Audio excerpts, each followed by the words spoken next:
Oke, assalamualaikum warahmatullahi wabarakatuh. Perkenalkan, nama saya Irdam Bambang.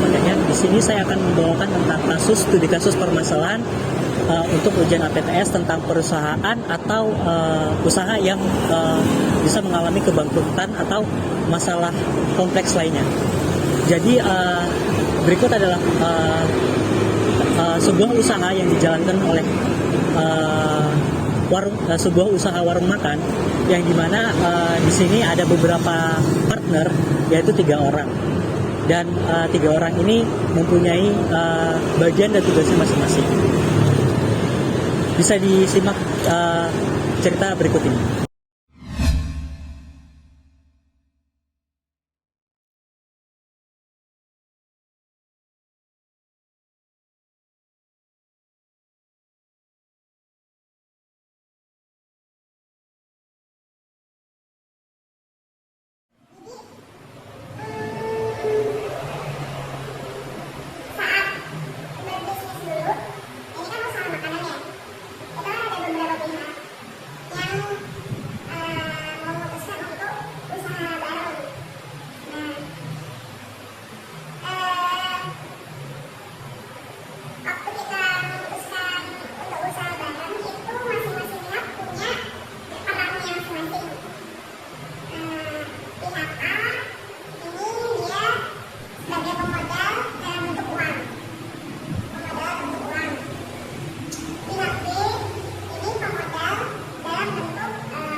akhirnya dia ya nggak bisa bikin sistemnya itu. Sampai suatu ketika bisnisnya berjalan beberapa bulan dan terjadilah hal yang kami takutin. Juru masaknya sakit. Saat dia sakit,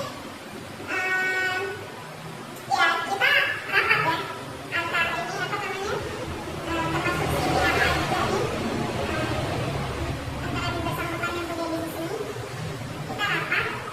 Kalau kami dari sisi apa segi orang yang memberikan apa namanya lokasi, pertanyaan kami cuma kira-kira kapan bisa buka lagi. Nah, bukan mereka, si pihak juru masak ini nggak tahu. Tapi kami memaklumi kenapa dia nggak tahu, karena namanya aja penyembuhan, pengobatan. Kita kan nggak pernah tahu ya itu bisa berhasil atau enggak. Kalaupun berhasil, pemulihannya berapa lama, kita nggak pernah tahu. Itu kan yang tahu dokter biasanya.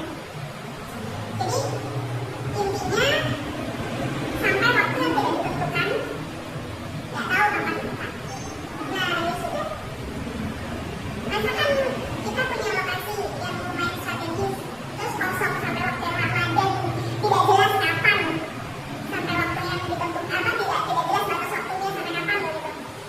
Ya akhirnya pilihan kami saat itu hanya menyewakan lokasi ini lagi ke orang lain, ke pihak lain, atau apa namanya bertawaran lagi dengan orang lain, atau ya membuka usaha kami sendiri. Gitu. Jadi usaha yang pihak apa bersama pihak A dan C ini yang bertiga ini terpaksa tertutup karena itu tadi.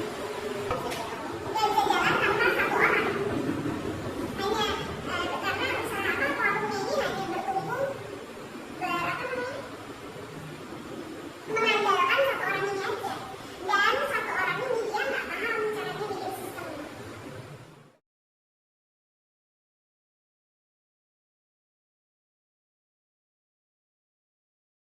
Oke, dari permasalahan yang sudah dipaparkan dari video sebelumnya dapat disimpulkan bahwa usaha makanan tersebut tidak bisa berjalan karena hanya bertumbuh pada satu orang. Nah, satu orang ini yang mengurus segala semua operasional dari warung tersebut, warung makan tersebut. Dia yang mengurusi tentang masalah keuangan, nyetok makanan, nyetok bahan, dan lain sebagainya. Jadi ketika si yang operasional ini tidak berjalan, maka usaha tersebut akan tutup. Sedangkan kita mengetahui bahwa di sini ada 3 orang yang punya modal masing-masing.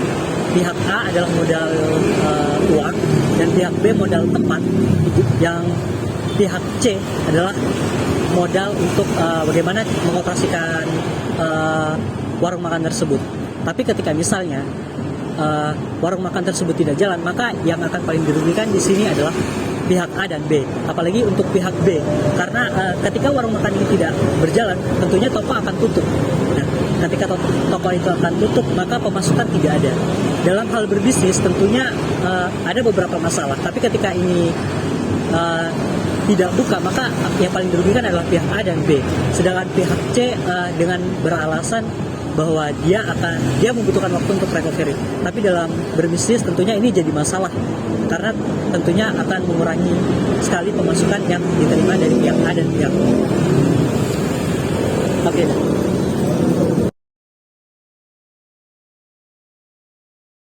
Ya, ada beberapa hal yang memang harus dibenahi dalam usaha warung makan tersebut agar sistemnya bisa berjalan secara menyeluruh dan lebih optimal. Salah satunya adalah untuk pembuatan SOP atau Standard Operational Procedure. Tentunya Standard Operational Procedure ini akan sangat memudahkan sekali sang koki ini melakukan pekerjaannya.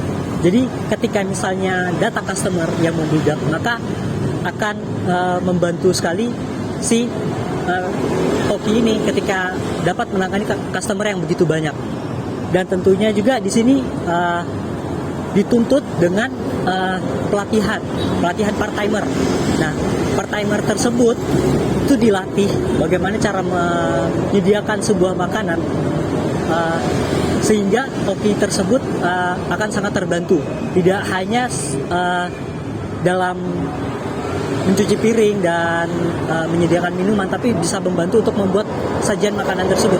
Sehingga ketika customer datang dan membeli, maka penyediaan atau penyajian itu tidak akan begitu terlalu lama. Terus dari komunikasi ya, dengan komunikasi yang baik, justru pebisnis itu ketika ingin memulai sebuah bisnis dengan komunikasi yang baik itu akan lebih baik dan bisa menghindari terjadinya kesalahpahaman. Jadi untuk menghindari miskomunikasi, ketika misalnya terjadi kesalahan orderan dan sebagainya, itu akan sangat terbantu sekali ketika misalnya dijalin komunikasi yang baik.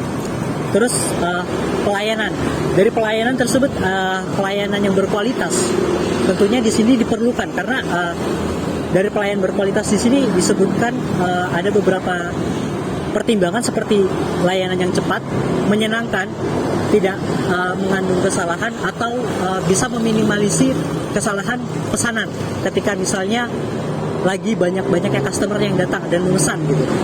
Terus mengikuti prosedur atau SOP yang sudah diterapkan perusahaan tersebut.